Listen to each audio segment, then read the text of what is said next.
Zile nyakati kabisa zinazokatisha tamaa, hatupaswi kuvunjika moyo, kwa maana huo ndio wakati wa Mungu kujiinua.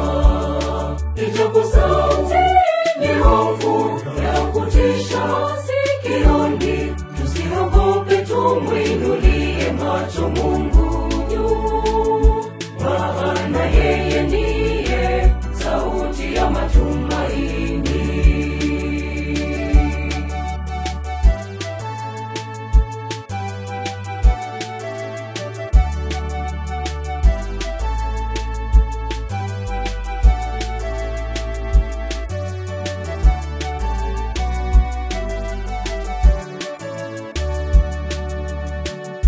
Kama alivyotuasa kwamba msaada wetu utatoka kwake Bwana, aliyezifanya mbingu na nchi.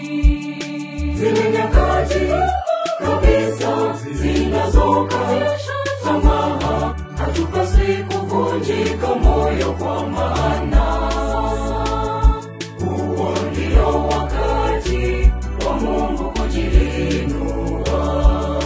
Ijapo sauti ni hofu ya kutisha sikioni, tusiogope, tumwinulie macho Mungu juu, maana yeye ndiye sauti ya matumaini.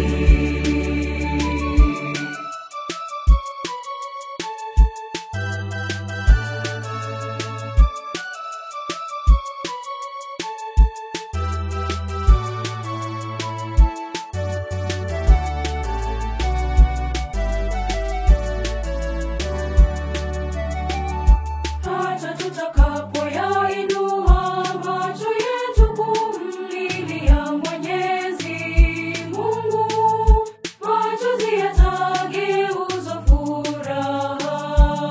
Zile nyakati kabisa zinazokatisha tamaa, hatupaswi kuvunjika moyo, kwa maana huo ndio wakati wa Mungu kujiinua.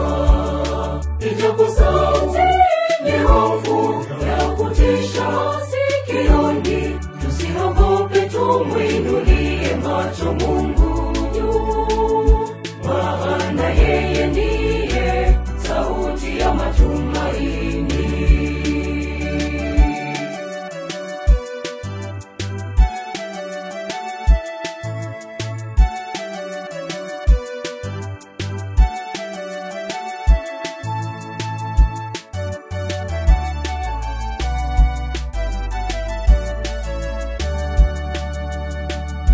Tutakapomwita kwa sauti iliyojawa majonzi, atajibu tena kwa sauti yenye matumaini. Zile nyakati kabisa zinazokatisha tamaa, hatupaswi kuvunjika moyo, kwa maana